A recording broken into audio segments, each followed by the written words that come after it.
You got the true romance ending, right? All this crazy shit, people are getting shot. It's this idea. You have this feeling, right? You have this underlining feeling of where the movie is going.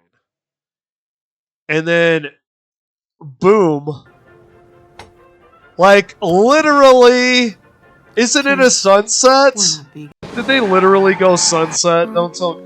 Literal sunset. Look at the happy people. You know, the internet is so confused on what a Kubrick stare is. Why don't we just call this a Kubrick stare? Perhaps.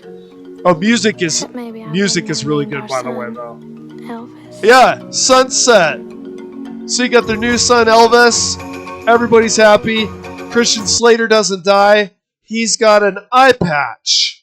Okay? So he didn't get shot in the head and die. He has an eye patch. And then everything's happy. All the chaos and turmoil in the movie. Somehow they're hanging out in the sunset on the beach at the very end, okay? They fled to Mexico. That's original. Yeah, see? Oh, he's got a boo-boo, but they're doing really well.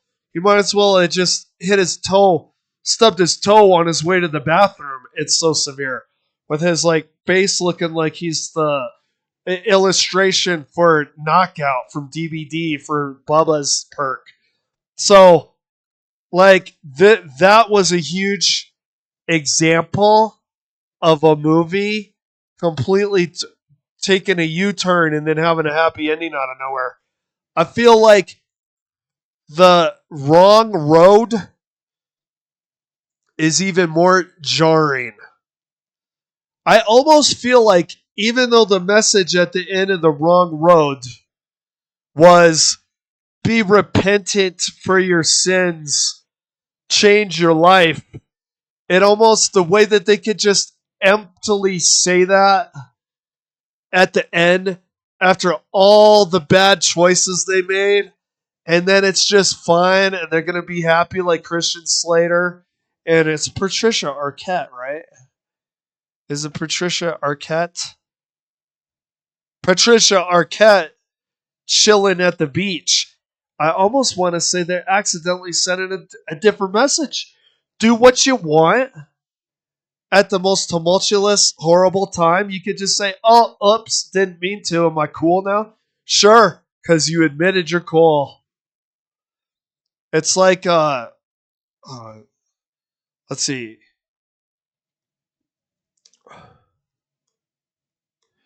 Let me check something here.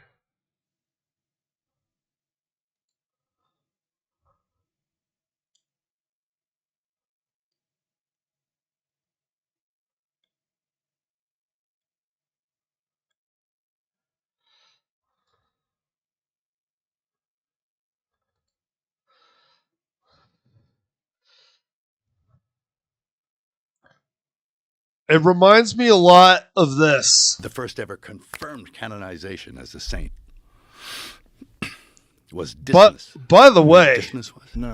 Can we just say that Mel Gibson, being Mel Gibson, is a better actor than Mel Gibson?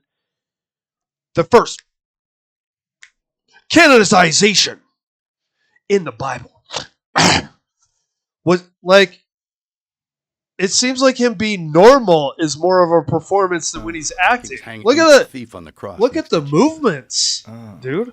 And he says to him, "You're going to be okay. This day you'll be with me." The first ever confirmed canonization. Okay, it's a lot like Dismas logic. Okay, so Dismas. He lived his entire life making bad choices. He was a thief, right? And then the last 5 minutes, he goes, hey, dude, I think you're pretty cool. Oh, really? Well, thank you. I'm going to reciprocate from you being kind of chill with me for the last 5 minutes of our life by you actually being an eternity of paradise because you just decided, hey, man, I'm changing a new leaf, even though it's 5 minutes before I'm dead, and this is a consequence of my actions. Sorry about that. It's sorry about that, Logic. And now I'm cool? Yeah, you're cool. Like, I'm going to call it the Dismas effect. So, at the end of True Romance, the Dismas effect is, everything, you're making all the bad decisions. You're the thief on the cross. You're a thief, you've been stealing your whole life. Right now, you have decided, wasn't that some bad decisions? Wasn't that some bad shit behind me? Well, I have decided that was really terrible. I shouldn't live like that anymore. I won't do it anymore. And boom, you're on the proverbial beach. You know? Wrong road. How does that make any sense? Let's steal $100,000 adjusted for inflation, $2 million. Let's steal. We stole it. We made a bad decision. We're lying to the detectives. We will not recant. It is not heresy. Will we not recant? Bad decision, bad decision.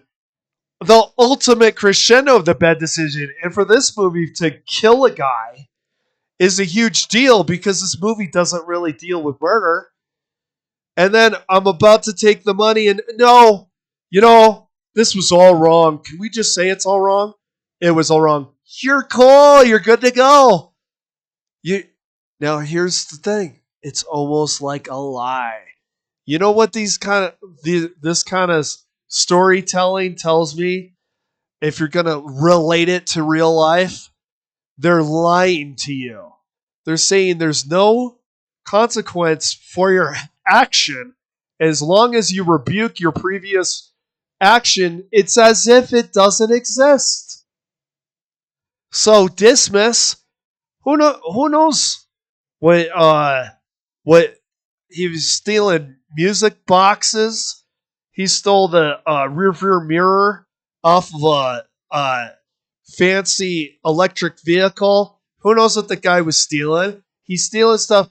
And then, boom, consequence hits you because you get consequences for your actions. And then it's, actually, what I did was wrong, huh? Sorry. It's cool. It's as if you didn't do it. Actually, speaking of Tarantino, it's very similar to this, the Dismas effect. Okay, cleaning hands. When does he say it? Vincent Jules.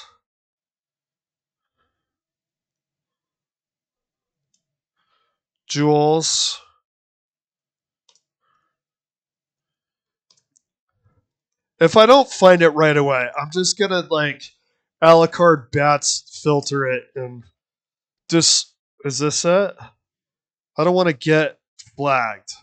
All right, and at some point after now think of it like this. Actually, there's some realism in this dialogue. Check this out. I actually dig the spirit of this dialogue coming up. So Vincent shoots Marvin in the face. By the way, there's a great fan theory that he did it on purpose and he used the bump as an excuse because he was having an issue, if you remember, with Marvin the entire time. Okay, so he shoots Marvin, similarly to the Wrong Road where they kill Blackie at the end of the movie. They kill him, and then when they're cleaning up the body, because there's a little bit more consequence to killing people in Pulp Fiction than there is in the Wrong Road, Vincent says, I apologize for it. And have you heard of the Eastern philosophy that says once a man has accounted for his wrongdoing, it is as if the wrongdoing doesn't exist. And Vincent says, that motherfucker didn't have to pick up brains on account of your dumbass. Exactly. That is the truth of action and consequence. You don't take an action that has potential risk and then go, oh, the action wasn't so bad now that I face consequence, and have no consequence. That is a very cheap cop-out. And that cop-out may work for your cope. It's a form of cope. That is not how the real world works. So,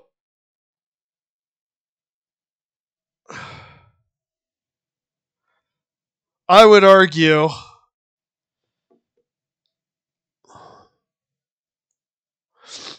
that Vincent understands more about consequence than a lot of other movie characters. Like, that was actually like a jarring, distracting ending. For real.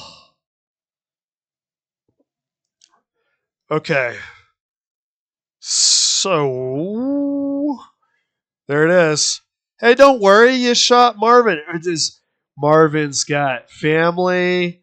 Marvin's mother's been worried about him. He hasn't called the house in 2 weeks. Marvin seemed a little weird when he came over to Mom's house because she made it his favorite, or she offered to go to let's see, what's that restaurant?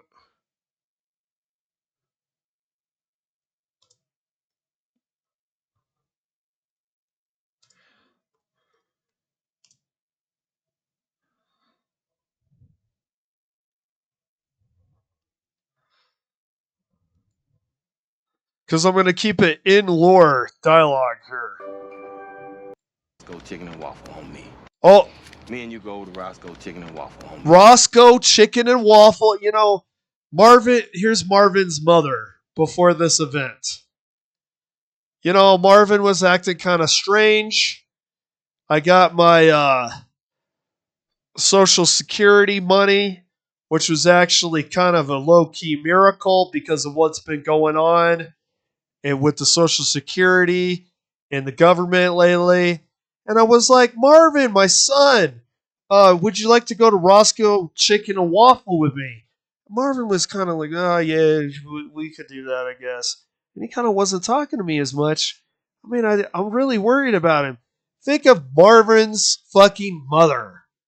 Like, there's a whole universe of stuff of Marvin's mother caring about her son Marvin.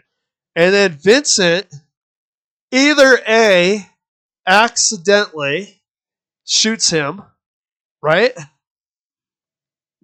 Or B, the fan theory that I actually subscribe to, he did it on purpose and bullshitted that it was the bump because he didn't trust Marvin. Either one of those.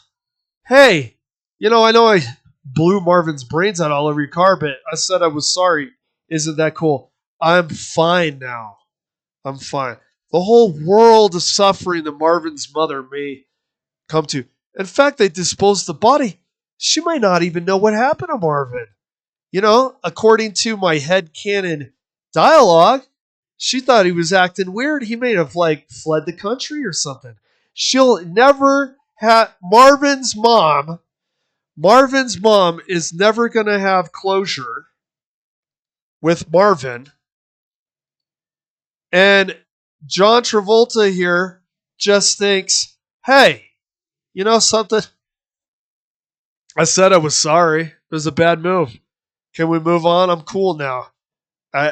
Once a man admits fault, he is cleansed spiritually from all of his wrongdoing. Well, why don't you tell that to Marvin's mother, Vincent? What about Blackie from the Wrong Road? Yeah, he was the aggressor, but let's just be honest. He's the guy 6 feet under, and now, Jimmy, let's just settle down and get married.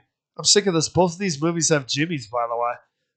Both of these movies have to do with a Jimmy and accidentally killing somebody and shooting in cars and stuff. Anyway, Jimmy's such a common name that means nothing. So, oh, let's just give up this life. It's okay. I want to get married. I want to have the good things. Cool. Let's just do it. Let's just say, oops. Well, what about Blackie's mom? I bet you somewhere there's a double funeral, kind of like how you have a double feature. There's a double funeral feature where it's Marvin and Blackie. And Marvin and Blackie's moms just running tears down their face. It's their whole lives feel shattered because they're gone.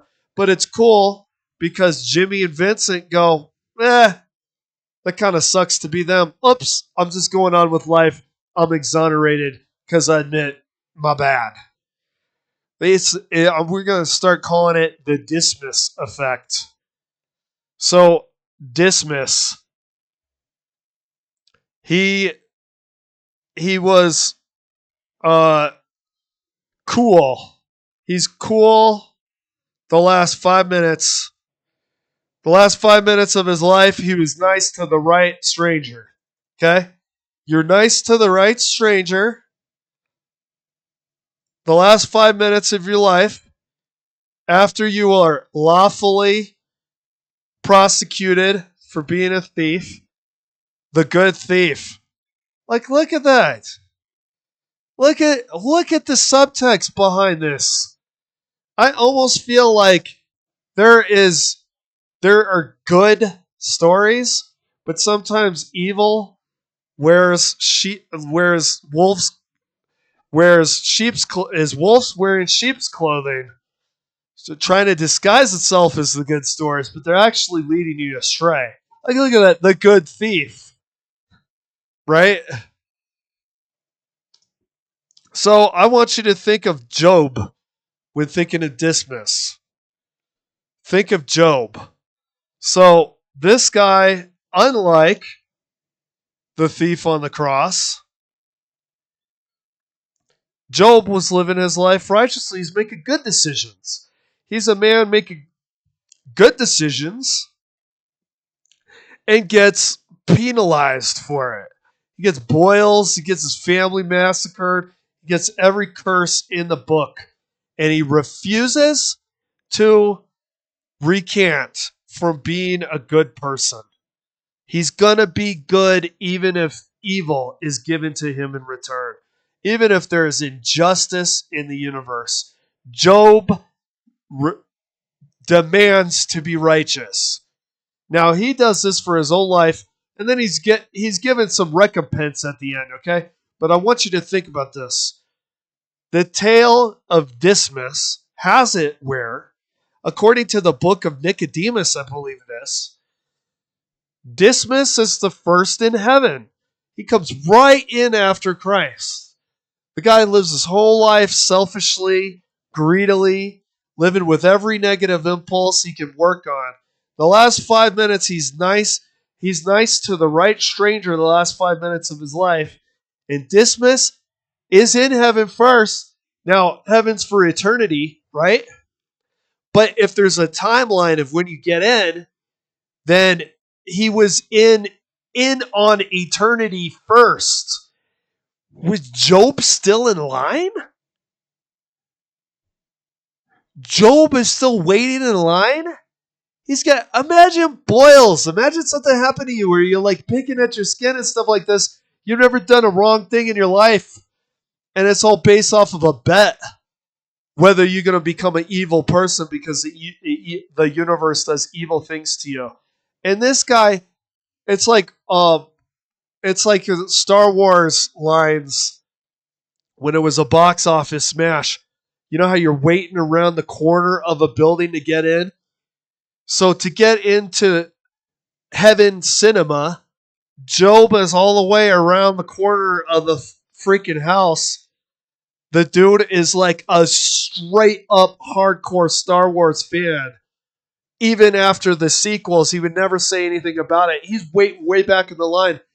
The Dismas ain't even a Star Wars fan. He's like Bill Burr. And he gets the first one in line to get into the movie, and he hasn't even been waiting. Where like that is supposed to be a good message. Maybe it's like one of those things where they're trying to make it like, don't feel like you're entrapped to be evil if you've done evil. You're okay. But this is what it should be. Don't feel entrapped to be evil if you've been evil. You were evil. You deserve the consequences coming to you. Just do better in the future. You don't get your slate wiped clean. Just do better, as they say.